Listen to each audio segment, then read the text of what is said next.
Let's get ready there. All right. Okay, we are rolling. We are ready. We are live. Me, Arknolia Strokabine, and the great YR. We are live on Ark. Hello. Hello. All right. Okay. So, before we begin, which by the way is going to be the first part of our Big British Five series here that we're doing here, taking a look at all the five big British bands there that influenced heavy metal, starting with Deep Purple there because of their massive amount of loudness in their shows and their songs and their playing there. One thing I would ask is, YR, have you talked to Joe Blonin lately since last No. night? Okay, because I was just trying to ask him what was he drinking? Was he drinking last night? Because he was way Whiskey. incoherent. What again? He Whiskey. was I think what? he drinks the dark stuff. Oh yeah, the whiskey. Because I was trying. Because man, he was like belligerent as Bullfrog was at times. I mean, I tried to ask him, was he drinking? He kept saying, "Oh, you're talking to C man. You're talking to C man." It's like, and finally that kind of got me frustrated. That's why I left the call like I did. I tried to call back, but the show had already ended. So, so I even did a vlog earlier asking Mr. Blonded to next time don't drink before you come on the air. Unless it's So a that's all drinking I. show. Yeah. It wasn't really a drinking show. It was a little drama show. Trying to convince Minnesota Vikings fan to stop saying this bullshit, saying I'm living up bro time when he Yeah. isn't. Yeah, come on, you're cynical. You're just instead of this low opinionated bullshit of yourself, instead of saying, you know what, I'm going to change my direction when it comes to YouTube and everything else here, including my life. I gotta stay 'Cause that's positive. Well, we do before we get into Deep Purple. yeah, that's right. We do have some news. I Hmm. just told Brown. I don't know if he had any other news, but let's start off with what do you think about Kelly Osbourne being pregnant with first baby? Oh, Uh, really? Yeah, yeah. I just heard about. I didn't heard about this until now. Let me see if now I is could look it Jack up here. does Jack have his son Jack have kids or is I think this so. Yes, and Ozzy's? Okay. so Ozzy is a granddaddy, I guess, many times there. Remember, he was married before. I think his Oh. other son, Lewis, has a child and a wife and that there. But Ozzy, by the way, who was, I guess, is supposed to be working on a new record, if I'm correct. Mm-hmm. I guess, for I understand, Kelly Osbourne. I'm looking it up right now because we haven't heard from much from Kelly Osbourne in a long, long while there. I know she had her issues with drug addiction for a while, which, by the way, as we all know, costed her music career, unfortunately. Obviously, the record label that she was signed to decided, you know what, we're not going to have this girl if she's going to get wasted like that. And here's what she had. Here's what we got from People.com here. Okay, here we go. She is ecstatic that she is expecting her first-born baby. She announced it on Instagram today, Thursday, that her boyfriend and herself, Sid Wilson, are expecting their first baby together. Now, 37-year-old Kelly, who was also a co-host of the show Fashion Police with the late Joan Rivers, announced that she is expecting her first baby with Sid Wilson, who was one of the members of Slipknot. They shared the pregnancy news on Really? Instagram, yes, Wow. alongside a selfie of her holding an ultrasound photo. She said, quote, I know I've been very quiet these past few months, so I thought I would share with you as to why. I'm over the moon to announce that I am going to be a mama. To say that I am happy doesn't quite cut it. I am ecstatic. You know? Now, Kelly, as you know, was considered the brat of the Osbournes TV show. She had a brief music career, as you know. She redid the Uh, Black Sabbath song "Changes" with her father there, and with, of course, with touched up lyrics. Of course, they changed the lyrics on that song to make it more sort of like a father daughter type so like relation. when Yeah. obviously this is probably back maybe 2002, 2003 when that show came out. Oh Right, man, it was Osborne, big. It was big, man. But huge me, I show, it huge. was a masterpiece. In fact, that would start a whole bunch of other reality shows that trying to copy what the Osbournes was trying to do. I mean, like E Entertainment had the Anna Nicole show with Anna Nicole Smith, Right. and yet she was portrayed as this out of touch, out of sync, blonde headed with a bimbo like approach to everything.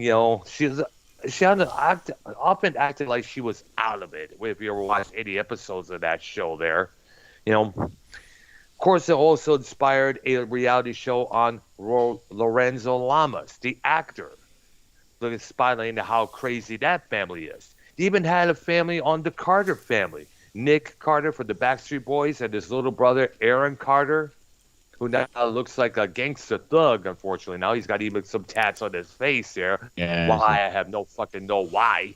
like a rat. He think he's like a this rapper guy now or I whatever. don't know. You It's know what I'm saying? everybody's been. I know they're all trying to look like. They're all trying to look. I never understood tattoos on your face. All That's right. one thing I can never understand. This says. I mean, come on. Let alone gauging your earlobes. I'm sorry. It just makes no sense. But every reality show at that time had to be like the Osbournes, zany, wild, chaotic, drama, drama, drama, drama, Right. everywhere. And then, I mean, everyone was following along. Even MTV comes up with another one, Newlyweds, with Jessica Simpson and her husband at that time, Nick Lachey from the 98 Mm-hmm. Degrees boy band there.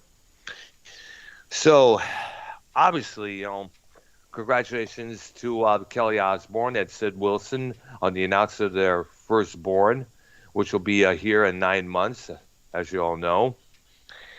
And hope the baby's born well, no diseases, all four limbs, no issues, this and that there, no problems. And then, have you ever heard of this band called the Black Dahlia Murder?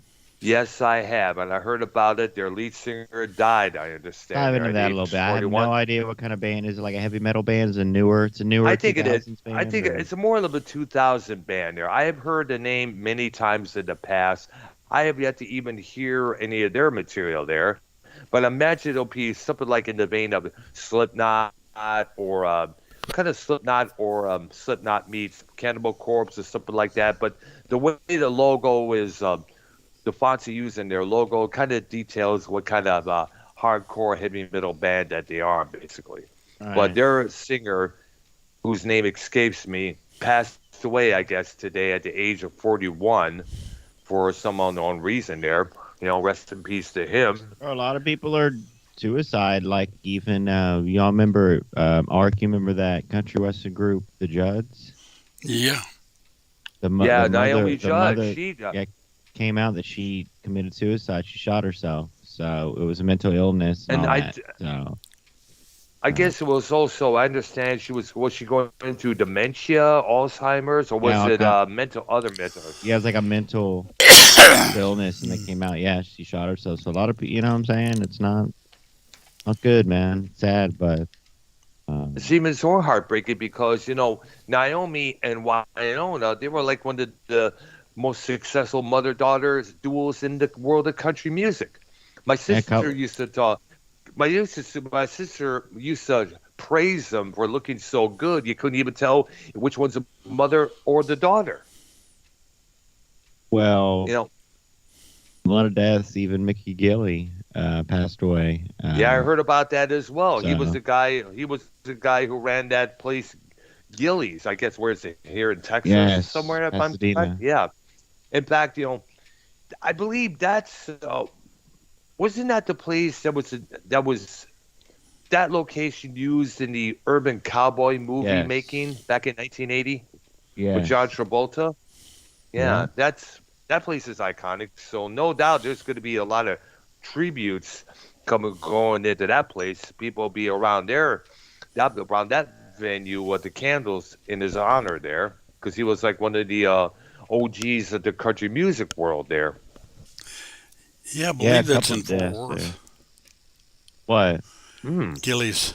They have Gillies Well, yeah, place. the new ones. There's one in like Vegas, and there's a couple of, but like the original, it was burnt. It burnt down a while back, long time ago, Wow. and it was in Pasadena, which is suburb of Houston.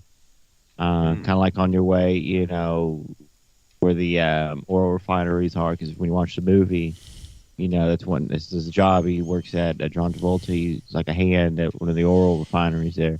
Great movie. I mean, I've Yeah. seen it a million times, and it's Massive part of the blockbuster. culture down there. Houston, yeah, it's really good. And then And another it news was piece. Do you want to finish up on that? I have one more news piece, and we start on the Deep Purple, which I don't know nothing go about. I mean, y'all, I'm gonna learn what y'all have to say about them. I absolutely know nothing. I know the what's his name? Richie Blackmore, Yeah, yes, the right? former Deep Purple guitarist, And then what was the singer's name? depends on which. Ian Gillan.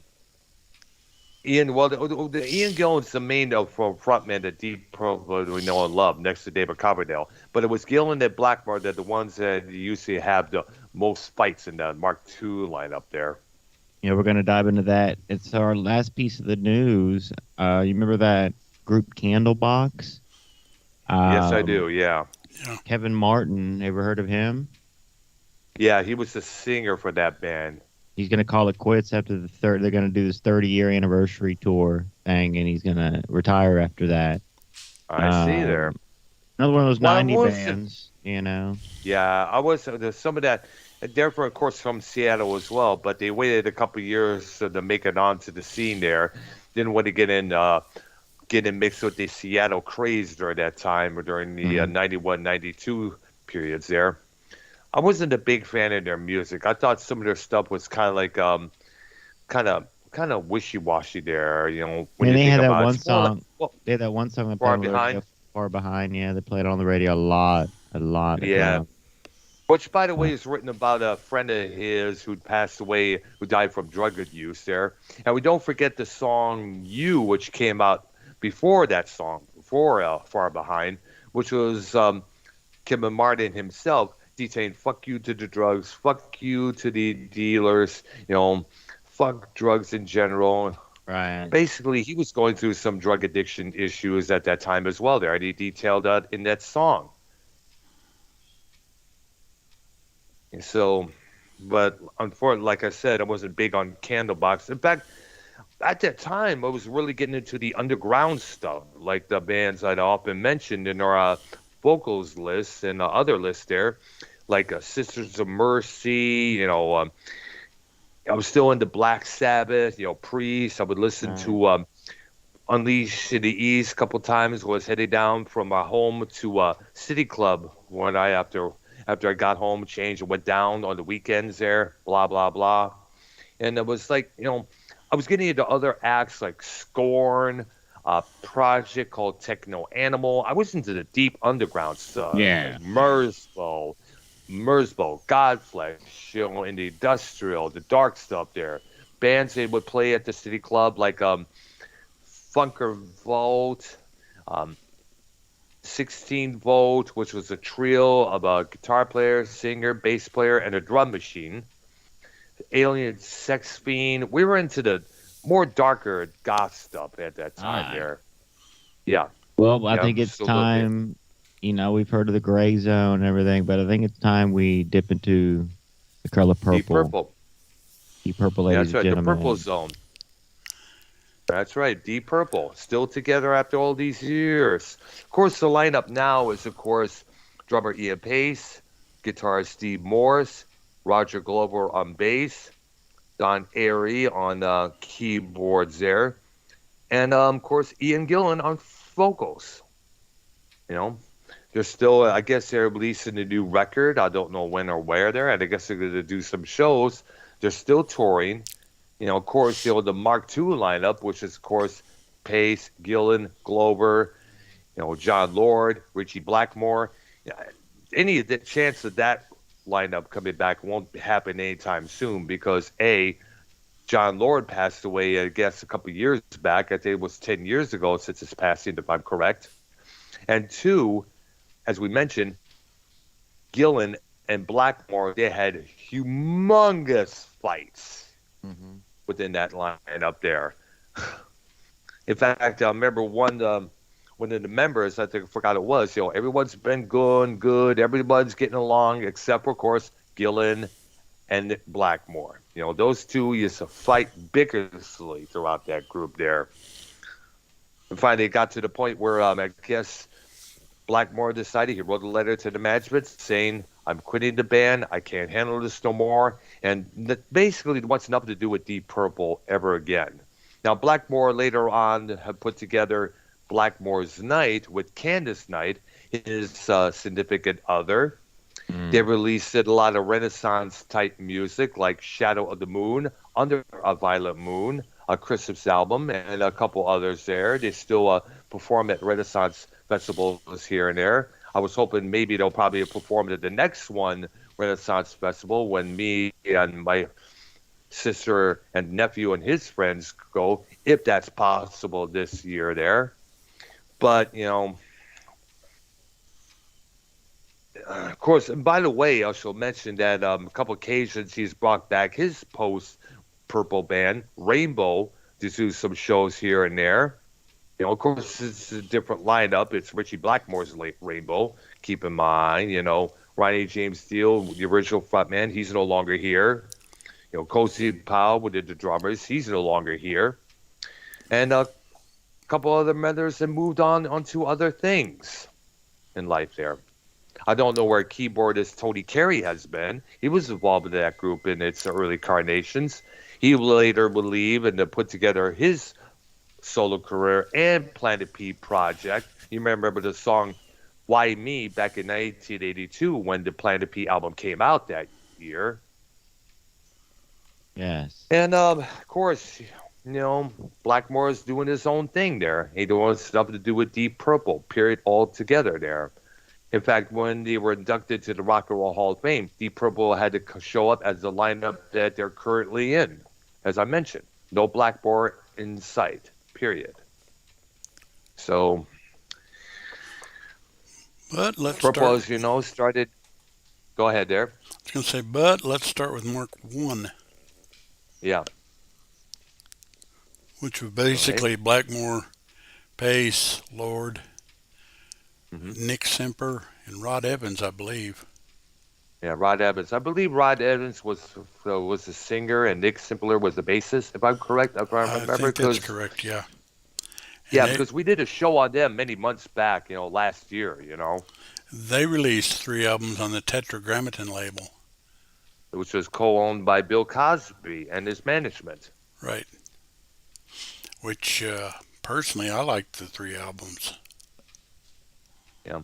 I remember having Shades of Deep Purple on cassette for a while there, and the pretty good stuff there, including a different version of the Beatles' Help, as well as the big song from that record, Hush, the Joe South cover there. Yeah. Yeah, they did lots of covers on those first 2 albums. I don't even think they had Hmm. a cover on. Yeah, they did. Lelania. Hmm. All right. And The keep third in one mind, used to be really hard to Yo, find. yeah, Brown, yeah, Brown, check this out. yeah. Ready? Okay, what is it? Did Skype chat?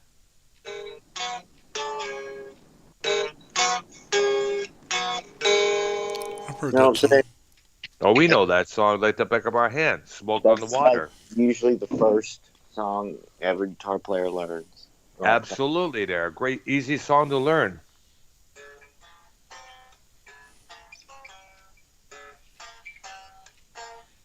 Do you play yours with one string, or do you do the 2 middle strings at the same I time? do. I'm doing the 2 middle strings right now. I Oh used yeah. to do the half bar chords when I first learned it there, but now I realize you could do it on the middle strings there, the D and the G. Yeah. And that's basically their one. I mean, that's really honestly, it's the only song I know. And I hear y'all talk about it, and then oh, I remember that. But that's really the only song that comes to mind for me.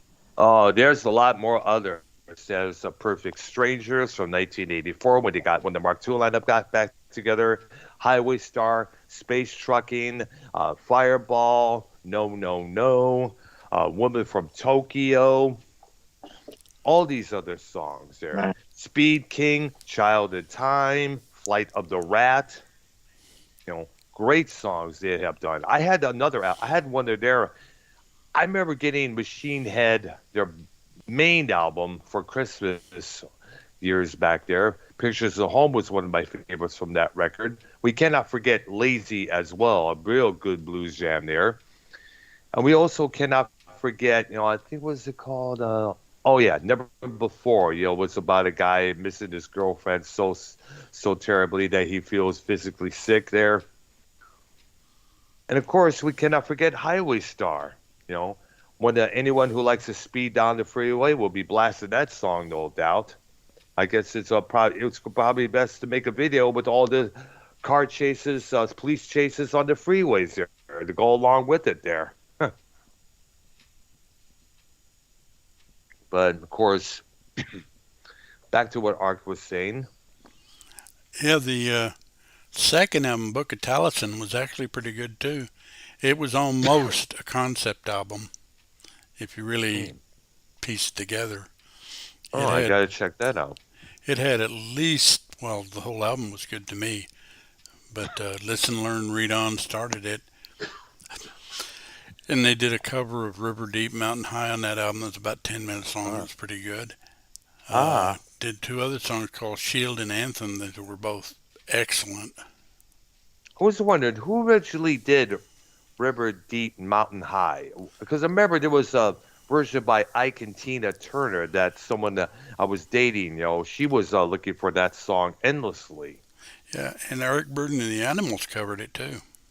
Oh wow! So that was but that song was definitely a popular one. Yeah, and was it that album or the first one that had Hard Road, Ring That Neck on it? Ah, The okay, instrumental. I see there. I think it's the flip side of Hush on the single. I'll have to look on find out on the But Hard Road Wikipedia. I guess when we get the time. is a very, very good instrumental. All right, hey, give it up to the Perps for coming up with some good instrumentals at times here. Yeah, and the third album, like I said, had some great stuff, but it used to be very hard to find because they only released like 100,000 copies or whatever. Because But plus some of them are releasing on these many independent labels out there that really get their stuff out there when you think about it there. yeah, Like, yeah, they had a few good songs on that. Fault Line the Painter, Chasing Shadows. and And shout out to Beast Incarnate in my chat mentioning the 10-minute version of Child in Time. I think oh you yeah, mentioned that as well, Ark. Yeah. yeah, that Made that it is a great song. Yeah, it is because it's an anti-war song. I remember in the liner notes of the In Rock album, they had the list of songs and the band detailing what it's really about in a kind of a humorous way. And they detailed as a story about a loser, it could be you. Yeah, Turns out we know what it's really about now there. yeah, and the first live album they did, Made in Japan. Classic. Oh my gosh. If you ever want to hear a song that'll just blow your socks off, their version of Space Truckin' on that album is incredible.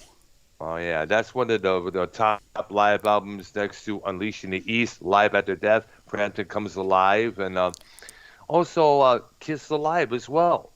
Yeah, and that song ran about 19 minutes. I think it Yeah, was 19 wow. minutes. And that again, I also got to give it up to the live version of "Smoke on the Water" on that album just as well. There, that's the first. Actually the first Deep Purple song I heard was the live version of "Smoke on the Water" because they did that version powerfully, And that's very a good version of powerfully on that album. Lazy on that album, too. Oh yeah, you know what? Now that you mentioned, I'm going to listen when I get done with the chores after our show. I'm going to definitely find that record on YouTube and listen to the dang thing. Definitely. All right. I think it opens with Of Highway course, Star. I think it does. Yeah. I have to wait and definitely check it out there. Of course, after those three records came out, they switched a couple of members. Evans Well, and Snipper would leave. right, Go ahead. right. And then Ian Gill. Yeah, yeah, right. Yeah. And then Roger Glover would be the new bass player, and Ian Gillan would be the new singer. Right. And of course, they would record albums as the ones I mentioned. You know, Fireball, Machine Head, In Rock, Who Do You Think We Are? Which, by the way, was the last record featuring the Mark II lineup before Perfect Strangers, like I said, in 1984. Well, they also released something called Concerto for Group and Orchestra, which Oh is yeah, that was said with semi-obscure. the one they did with the in the Roy Albert Hall with an orchestra there. Right.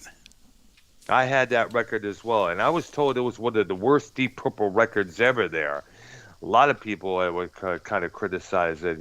Just I know the vibe. I don't. I just had trouble trying to adjust to it, trying to figure out the record myself when I was listening to it there Right. myself.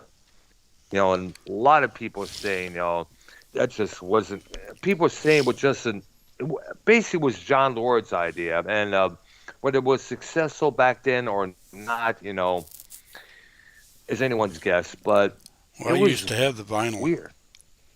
Yeah, so did I. I picked it up at I guess it was a garage sale or I think it was a garage sale or a resale thrift shop or something like that. I found it. It's like, oh, this is interesting, and it's like I'm listening to it, like, I don't know if I like it or dislike it. Yeah, it That's was all I kind of can really hard to get say. into. I know, but then again, when the bands often do experimental shit there, you often get that reaction from fans. The same thing with Metallica and Lou Reed years on down the line. Right. And of course, come 1974, I think it was when Ian Gillan departs, Roger Glover departs, and they're replaced with David Coverdale on vocals, and also Glenn Hughes on bass guitar, who was previously in a band called Trapeze with the late Dave Holland and the guitarist Mel Gallery. Yeah. And That's that right. lineup only released two albums, as far as I know. I think so. Burn and Stormbringer, I think it was called. Right. And then the last record was the Mark III lineup. It was Richie Blackmore decides to leave, and he was replaced with Tommy Bolin.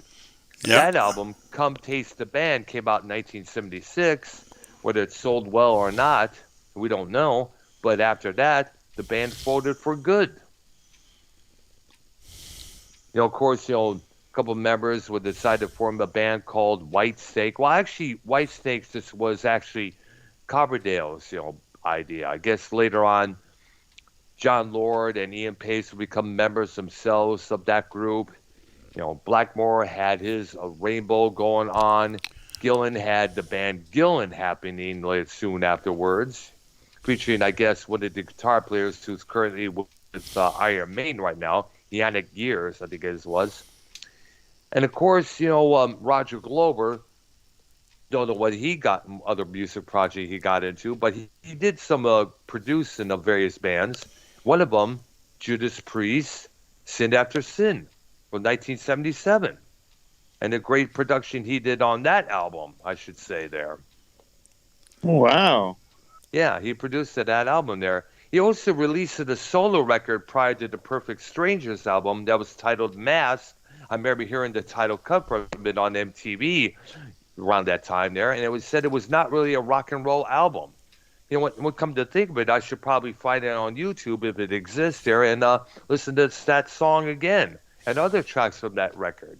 Come to think of it, I was thinking about that earlier today when I was driving. You're going to have a lot of listening coming up. Oh, absolutely, man. But then again, I'm always open to new stuff there. Yeah.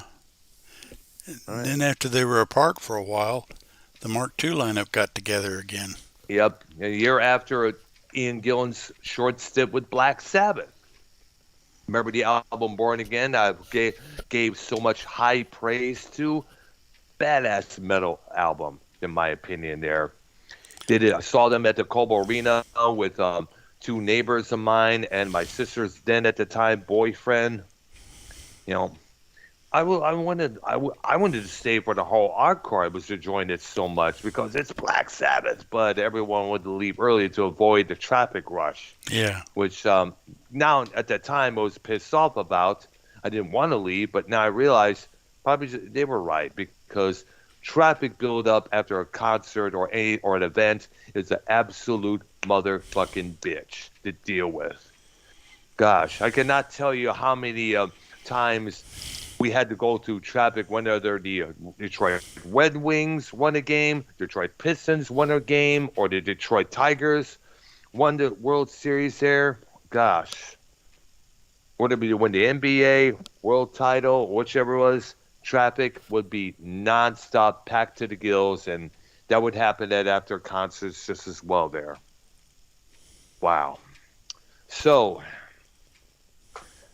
the Mark II lineup releases Perfect Strangers, which became a massive radio hit, along with Knocking on Your Back Door, Nobody's Home, other songs as well there.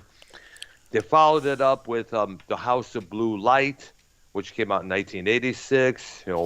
Call of the Wild was one of the lead songs from that album there. That album did pretty good there as well.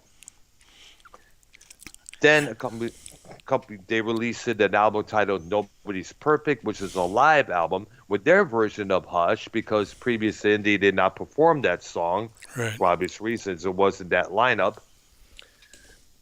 And then out of the blue, Gillan leaves, and in 1980 they would get Joe Lynn Turner, who was the last singer in Ritchie Blackmore's Rainbow.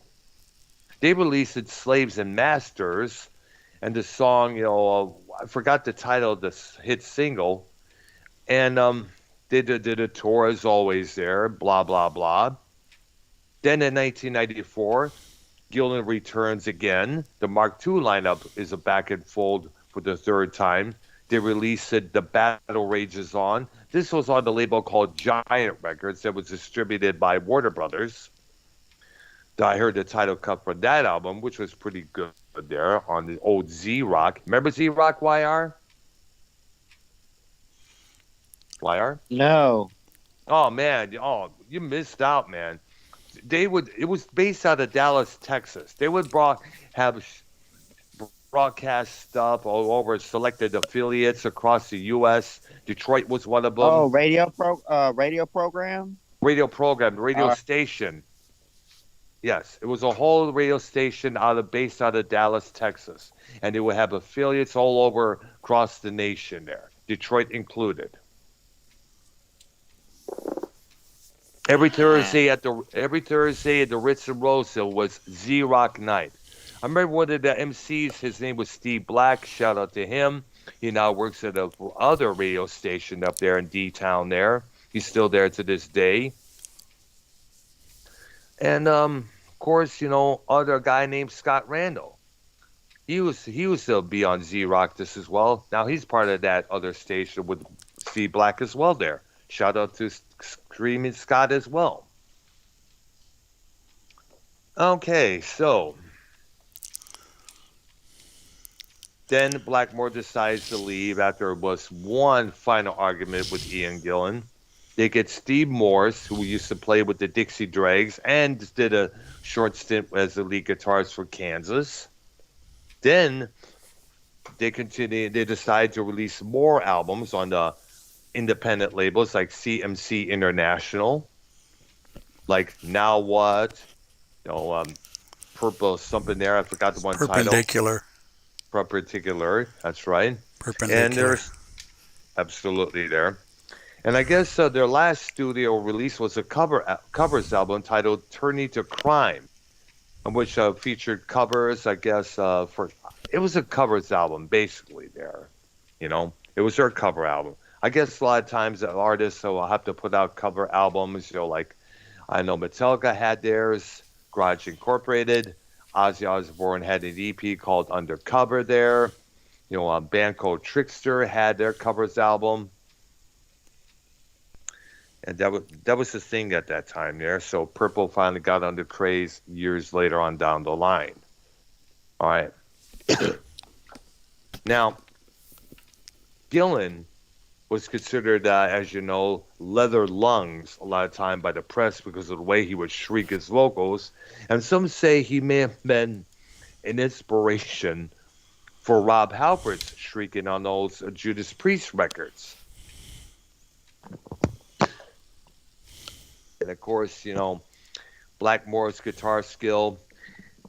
Blackmore, I guess you could say, was a very unpredictable character at times on stage. I remember seeing, the live concert, Live Between the Eyes by Rainbow with Joe Lynn Turner on vocals, filmed at San Antonio, Texas that year, 1982. And Blackmore has been known to do a lot of crazy stuff with his guitar. He would smash it. He would break it. I mean, who cannot forget the California Jam in 1974 when he not only busted 3 of his guitars, and he also blew up an amplifier to boot. He also started jabbing at the cameraman with that broken guitar a couple times. He was about to be arrested, but so they had to scoot out real quick there after their performance, But Blackmore at the time was a very unpredictable character, as I mentioned there.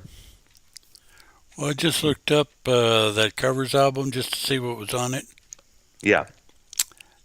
7 and 7 is. Mm-hmm. It's an old love song. It's a very good song. Ah. Rockin' Pneumonia Boogie Woogie Flu. A Johnny Rivers song. Ah, nice. Oh, well. Oh, well, the Fleetwood Mac song, yeah. Right. Written by Peter Green. Jenny Take a Ride. By Mitch Ryder and the Detroit Wheels. Watching the River Flow. Yeah. Dylan. I don't know who did that. Okay. Well, Bob Dylan. That's right. I heard what you say. Let the Good Times Roll. Yeah. Not the Cars tune, because it was a Cars tune with the same title there. I thought, wow, this is interesting there. No. And Dixie Chicken. Which is Little Feat's song there, done by Lowell George, who, as sadly, is no longer with us as well. He passed away in 1980. The Shape of Things, or Shapes of Things. Yeah, we know that song. The Yardbirds, Jeff Beck did that song there, as well as Gary Moore, who's also no longer with us. The Battle of New Orleans. Old Johnny Horton song. Ah, nice. Lucille. No, I'm sorry, Lucifer. Oh, Bob Seger System. Yeah. Mm. White Room. White Room, the Cream tune. Right. And it looks like they did a medley that included Caught in the Act, Going Down, Green Onions, Hot Lanta, Dazed and Confused, and Give Me Some Lovin'. Of course, Dazed and Confused featuring the Zeppelin tune, right? Or Jake Holmes / Led Zeppelin. Right. It's an interesting list. All right, I'm going to have to see if I have that, and if I do, I'd like to play through it and see what it sounds like. You know what? I might do the same myself, especially the last tune, the melody that you mentioned there. Yeah. It'd be interesting to hear how Ian Gillan interprets Robert Plant when you think about it there. Yeah. All right. All right. So the choice. So as we all know, Purple's still together. Blah blah blah, doing their thing, performing. They all got the gray hair, as you know. Ian Pace, Ian Gillan. Now we got to also talk about the other bands that they were involved in as well. Pace, as you know, was involved briefly in Whitesnake in the early lineup before it became the hair metal lineup that we all know so well. Right. He also was involved with Gary Moore I remember seeing the video for this song from that Gilmore had as a single there. I forgot the title of it, but it was a rock ballad, I guess. And of course, Pace, I guess, did some. I could play with other bands if I'm correct. I don't know which ones or which they played with. Yeah, he might have done some dabbling, but he didn't join another group. That's true there. Now, Don Airey, who took over John Lord's position after he retired many years back, he played with Rainbow. He also did keyboard work for the last two records with Black Sabbath when Ozzy Osbourne was their frontman. Technical Ecstasy from 1976 and Never Say Die from 1978. He did the keyboard works for that album as well. Which, by the way, you got to check out the song Air Dance from Never Say Die. Very touching song there. It's about a woman who was unable to dance for some reason, looking at pictures, going through the memories, and feeling heartsick as she looks through the memories. Right. It was also covered by this female artist whose name escapes me there, and she did a pretty good cover of that song when you think about it there. Almost similar to the original. Yeah. Right. All right, so now, Wire, you mentioned Rainbow a couple of times in the past. You remember the Yeah. songs like Man on the Silver Mountain, Long Live Rock and Roll, all Yeah. those other songs. Well, we also aware of the song Stone Cold from 1982, as well as No. Dead Alley Driver. Oh, those Stone Cold was a massive hit on the radio. It was a massive ass hit when that record came out. I mean, Bend Out of Shape. A lot of women activists were complaining about the cover of that album because it had this altered image of a woman, walking through this doorstep, but the doorway that she was looking through was kind of like it was shaped like a woman's vajayjay. So I guess a lot of women were questioning the cover of that record there. But the songs they had with Joe Lynn Turner as their frontman they were probably the most successful. And we also cannot forget the song All Night Long from 1980. Graham Bonnet, who would later join Michael Schenker's group there late years on down the line. Two hit songs from that album, Down to Earth, and by the way. Of course, All Night Long and Since You've Been Gone. In fact, the only guitar player we know that's been kind of like trying to mimic his onstage style, which is all the jumping, the poses, and that would have to be Yngwie Malmsteen. A lot of times he often tried to act like Blackmore, play the same type of guitar that Blackmore would play, which was a Fender Stratocaster. Even Blackmore even said something, I guess a lot of he's doing is kind of like similar to what I was doing there. Now, Graham Bonnet had some harsh words for Malmsteen. He said he stuck out like a sore thumb. He always all ego with that boy there, blah, blah, blah, which is often true a lot of times according to media reports. And I mentioned that because Bonnet and Malmsteen were in this band called Alcatraz together. I guess released a couple records before Malmsteen departed and was replaced with Steve Vai. And that was back in 1984 there. Now, we all know the song Smoke in the Water. That song was based on that was based on the true to life story. And what it was is that Frank Zappa and the Mothers of Invention were doing a performance at some theater in Montreux, Switzerland. Deep Purple was going to try to record their record, I guess, in another room, I guess, when all of a sudden a fire breaks out. No word on what the fire was or what happened there, but a bootleg recording of the Zappa performance was recorded and released as, of course, as I mentioned, a bootleg. And at the end of the album there. It says fire, fire. Everybody is going to make way to the door safely there. And of course, the place burned down. To the ground. Purple to the ground. Yep. Purple had to relocate to a hotel there, which nobody, I guess, was a vacant hotel. It was cold and all that, and that's where they finished the album. And during the recording of that album, John Lord was coming with dun dun dun dun dun dun dun on the organ there, and Blackmore followed along, and that's where the song "Smoke in the Water" was born. And what kind of funny is, I was wondering, was that theater that burned down, was it ever a place with a new venue or another theater, or was it considered a landmark? I don't know the answer to that question. Well, I also know that there was a little small newspaper clip and a small photo of that theater burning down included in the gatefold of Machine Head. And he even had a little condolences notice to the people of Monterey,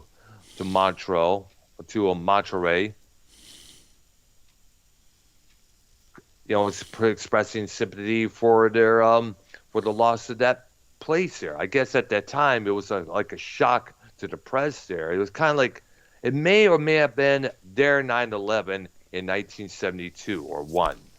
Yeah. Either way. Because that was like a big shock to the system of that area there, for what I read a couple times there. Hey. Okay, so if you guys had the chance, would you like to see the Mark II lineup give a few more shows? Yeah, but that's impossible. I know, because obviously, John Lord is no longer around, as we stated a couple of times, and Blackmore and Gillan would have to be multi-convinced to share the stage once again, let alone do a tour. Because the fights between those two were like a dynamic. Even Lars Ulrich even talked about it in a couple of interviews when the Deep Purple Behind the Music series came out. In fact, there was an incident that happened overseas. I'm going to look it up right now with the Mark III lineup with Hughes and Coverdale. Let me look up here. Deep Purple.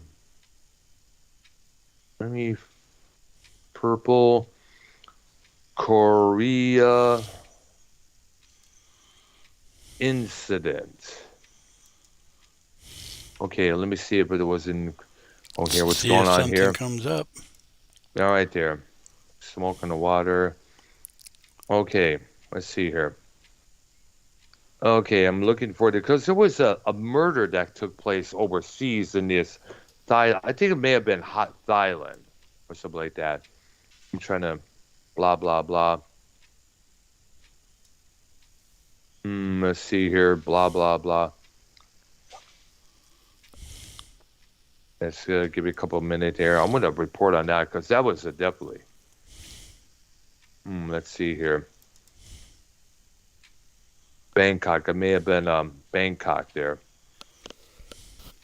Son of a bitch, Incident in fucking hell, man. I'm trying to find a whole this incident. There was an incident with the Mark III lineup where I guess one of the roadies was murdered or something like that, or possibly murdered or died. I guess you have to look on the web. You have to look on Rock and Roll True Stories, that YouTube channel that has that whole story up there. But it was a very interesting story there. What happened overseas there in that region there. I forgot it was in Korea, north or south, or Thailand, or Bangkok, or whichever it was there. But it was a situation up there. I'm sorry I'm unable to talk about it because, let's see here. Now, also Indonesia. I think it was Indonesia it was. Okay, here we go there. It was, this is an extract from the Deep Purple biography published in 1983 about the group's disastrous visit to Indonesia in 1975. Now, this was written by Chris Charles Worth, and this article is this article came out in 2014. The book was authorized so as of far by some members of the group. Glenn Hughes, Ian Gillan, Ian Pace, Roger Glover, and John Lord, two record producers and some members of their road crew. Ritchie Blackmore declined for reasons known to himself, and a planned interview with David Coverdale fell through because of his disagreeable management, wanting to set conditions that are found unacceptable. No one invented the manuscript, however, and the book was remarkably candid, far more than most authorized blogs that simply served as PR excuses. Perhaps because at the time, no one thought that Deep Purple had an afterlife at beyond the split of 1976. John Lord, especially forthright, telling his story a true dent. Now, wait, we gotta get myself ready here. In November of 1975, Deep Purple flew from Hawaii to New Zealand for one show and then to Australia for 5 shows. Japan was next, but a promoter in Indonesia got in touch and proposed a stop off on the way for a show in Jakarta. But when they got there, things went terribly wrong. From Australian police scheduled to fly north to Japan, but on the way a concert had been arranged at the Indonesian capital of Jakarta. Their brief visit to this undemocratic island nation was shattered by the most distressing event in the entire history of the group. A week later, reports reached the English press that a member of their security staff had been killed after, quote, fallen down a lift shaft. What is certain is that Patsy Collins, their bodyguard, was never seen again, and that their tour manager, Rob Cooksey, was ripped off to the tune of $750,000. The episode has never been fully explained. Cooksey said it was all a setup. He said, quote, the story from the word go was that we were due to play a theater that held 7,000 people, and as we were on the way from Australia to Japan and had our own plane, it seemed like a good way to pick up some extra money. Yay! I've been approached by an Indonesian guy named Danny Sabri, and he sent us a deposit of $11,000. That's all we got. When Cooksey arrived and went in to inspect the venue, he received his very first shock. It was an enormous outdoor stadium that held about 125,000 people, and they had never promoted a concert like this before.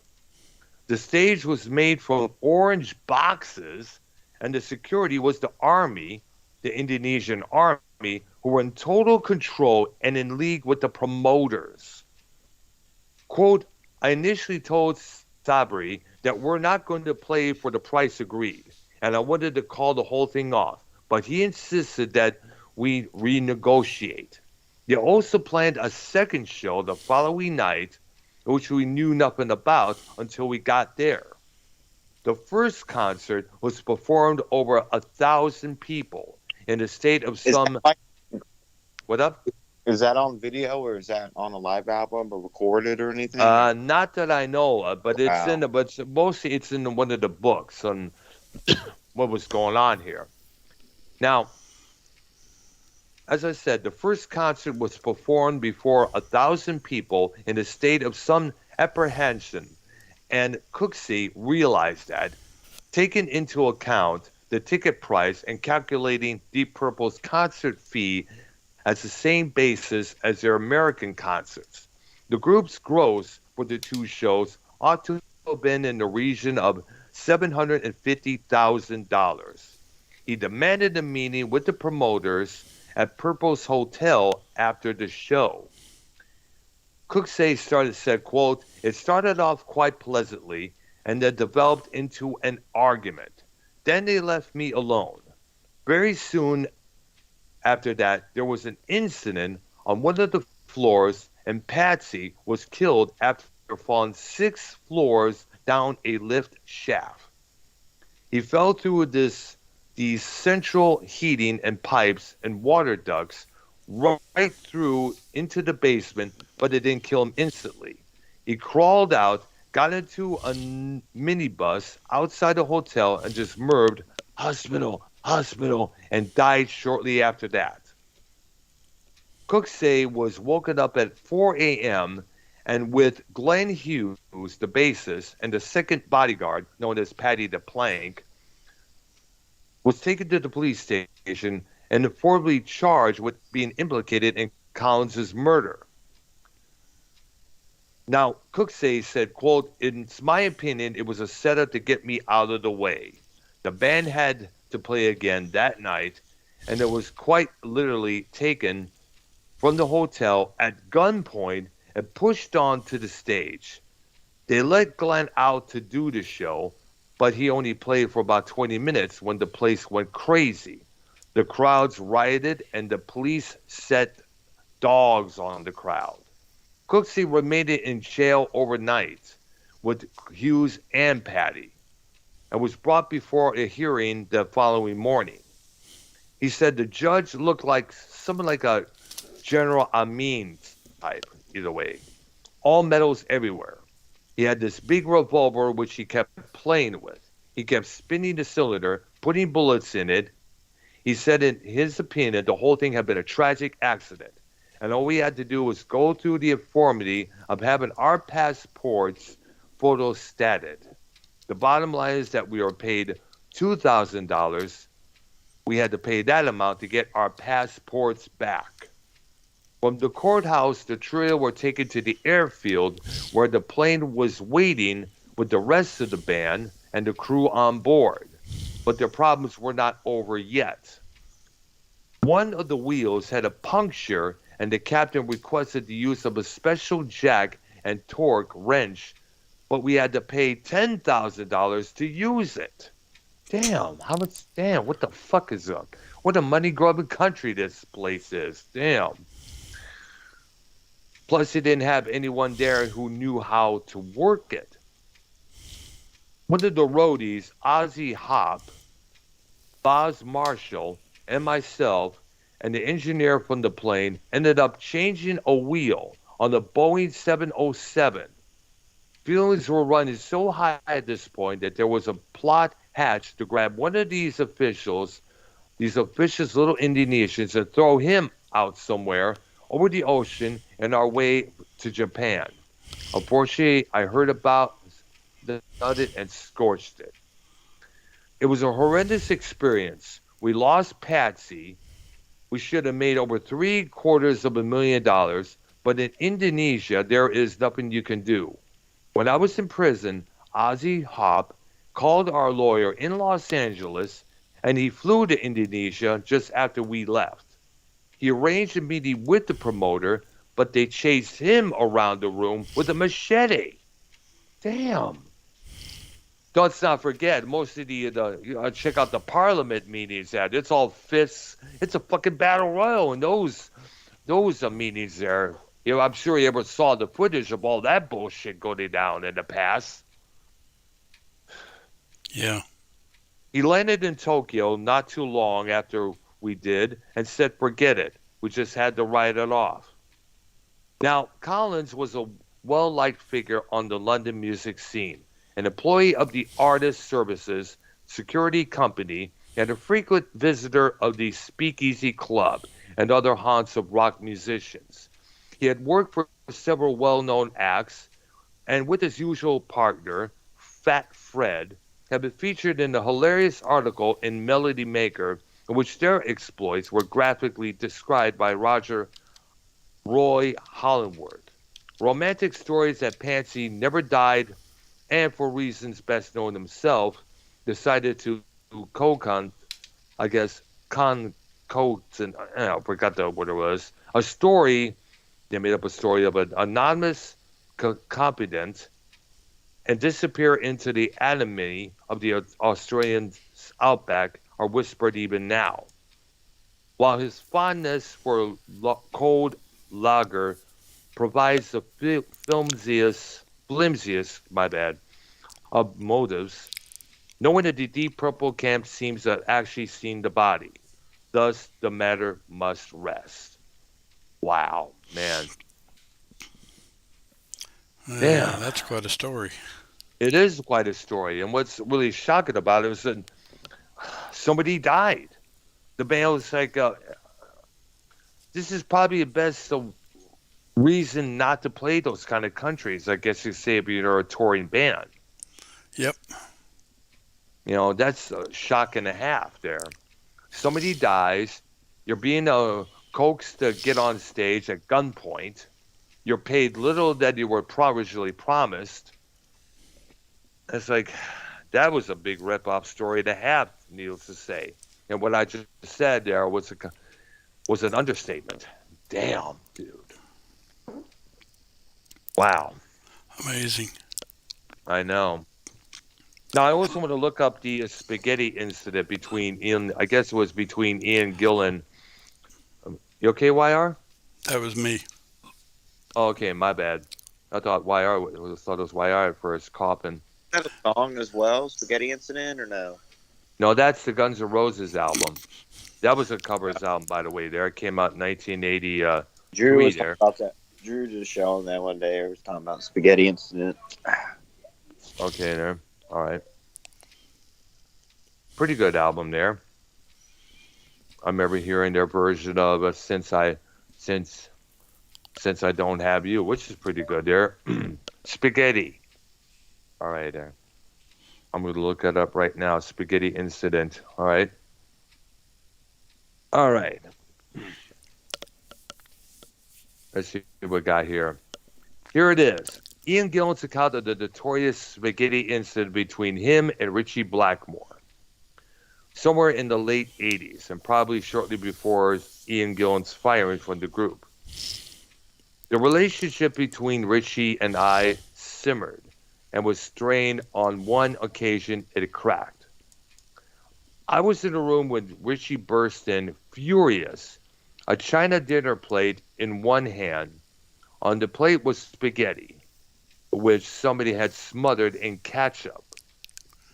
Given how things were between us, I guess he assumed it was my doing. He raced over to me and said, "Did you do this?" But before I could open my mouth, he smashed the plate into my face as if it was a custard pie. You've seen that how many times there? I slowly stood up. He started dancing around with his fists, saying, come on, Dan, come on. I said, "I don't want to fight you, Richie," and turned and walked in. Excuse me there. That's the thing went out there. Turned and walked to the bathroom where I cried with such rage and frustration. I said, "I quit." I changed my mind within seconds. I realized how I would achieve. It was all downhill from there. So, one of the many stories behind the multiple fights that Richie Blackmore and Ian Gillan have been known to have throughout the years there. Now, let's talk about the songs. We know the songs from the Perfect Strangers. That was played a lot on the radio there. Now, we all know Deep Purple don't really do videos. The only video of them which was actually featured was kind of like a docu video. That's for the title cut of Perfect Strangers. They were hardly in the Knocking on Your Back Door video there. They used some concert footage along with some futuristic bikers filmed separately there. There was this one video called The Wild from 1986, which the band members started saying, no, we're not going to do videos. We're not going to be on a video. So they had to get a whole bunch of, so the producers and director of the video, played by actors, of course, were auditioning all these people left and right to fill in the spot. And at the end, it was like a big party, and a close up of the band sitting across the way there. And Gillen says, "You see, you don't need us." Hmm. Funny video when you look at it there, but Purple hardly did any video, appeared in their videos when you think about it there. Richie Blackmore even said in a Kerrang interview he hates videos, he hates MTV, even though he did videos with Rainbow for both Difficult to Cure and Straight Between the Eyes, those two albums. Sometimes you have to do what you don't want to do just Yeah. because. It's you got to promote the in a way to promote that because at that time it was a way to promote the album, even interviews. Right. And God knows Prince, when he was still around, he didn't. He refused to do interviews. In fact, it was a big shock back in 1985 that he did an interview for Rolling Stone that year.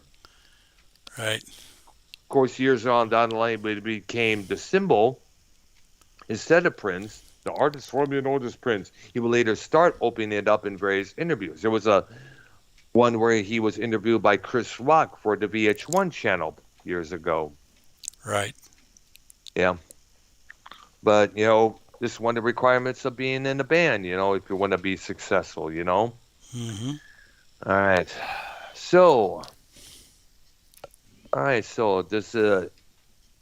does any more have anything more to add, I guess, Any Uh, suggestions album to listen to? well, I I know. think we pretty much got into that. I'll recommend the first three, but they're not their best, but they're not their Yeah, sure. worst. I know. I remember, like I said, I had Shades of Deep Purple on cassette at one point there. They had the interesting cover of Help, the Beatles doing there. And And the I'm so opening glad. track, I'm so glad. And let's not forget the opening track, And the Address. It's the title of that, which was a pretty good instrumental there. Yeah. And of course, the Joe South cover, Hush, which was kind of a unique intro. A wolf howling into the night was always interesting there. Yeah. Yeah. And of course, the Purple albums like Machine Head, In Rock, Perfect Strangers are highly recommended Fireball. as well. Fireball as well there.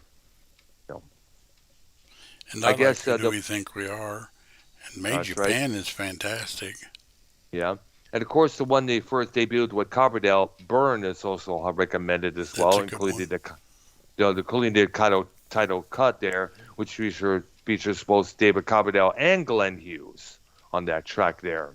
Because Glenn Hughes himself is a pretty awesome singer in his own right.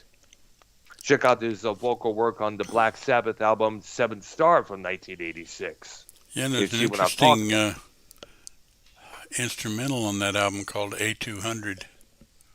Ah, yeah. All right. Okay. Of course, for Rainbow, the albums we would recommend would be Straight Between the Eyes, Difficult to Cure with Joe Lynn Rising. Turner on vocals, Rising as well with Ryan James Dio. That's one of the main ones there. What? You okay? Where did they get the name Deep Purple from? Do you know? Or I think I need to look it up there. I was y'all interesting concept there. Let me look it up once again there on the I think it was somebody either came to mind or something like that there. Deep Purple name, okay, but the band got the name there. Well, during a brief tour in Denmark and Sweden in April, in which they would still billed as the name Roundabout, Blackmore suggested a new name, Deep Purple, named after his grandmom's favorite song. The group had resolved to choose the name after everyone had posted one on the board in rehearsal. And I guess Richie Blackmore came up with the name there. Yeah. I remember that song. That was, I believe it was April Stevens and, God, what was the name Yeah. of the guy? I'm not too sure. I don't Nino know. Tempo, I think. All right. And I'm guessing, All right. but And I of course, remember that song. Deep Purple, if I understand, was also credited as being one of the loudest bands in rock and roll. At that time. Absolutely. In 1972, the Guinness Book of World Records crowned the band as the world's loudest band after 117 decibels were registered during the performance in London's Rainbow Theatre. Ian Pace said, the rock and roll went to a different level. The volume leapt up incredibly. And probably we should probably take a look at other bands that were extremely loud. Man, I guess the best way to describe that kind of decibels is when you put your ear to next to a car alarm, right next to it, and you just pretty much get the idea there. All right. Okay. So I guess it probably closes out our part one of our Big British Five series there, I guess. And so I guess this coming Monday will be the almighty Black Sabbath. Yeah. Yeah. And we know the history of Black Sabbath definitely well, but you know what? It's fun to repeat that story because it's really interesting to listen to, especially the details of the legal issues during the later years of their first line of existence there. You know, a lot of that issues they were having went into the basically the anger that they were going through at that time went into probably one of their darkest and heaviest records, Sabotage, which YR spoke highly of Oh, it's a good during record. our show. Absolutely. A very powerful record there. Yes. Absolutely here. So, Black Sabbath, part two of our Big British Five series there. And you know what? This came to mind not too long ago.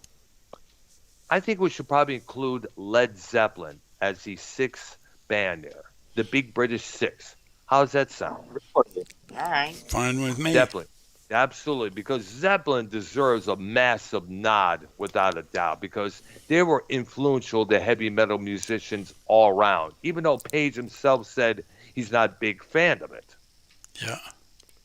Right? And God knows their songs have been covered relentlessly from Sheryl Crow, the Hootie and the Blowfish. They've been mimicked a lot of times by Heart, covered by Heart, I should say, Hmm. mimicked and copied by Kingdom Come, Greta Van Fleet, of all acts there. You know, definitely, we got to definitely, I'll definitely retitle the description here and definitely call it the Big British Six. All right.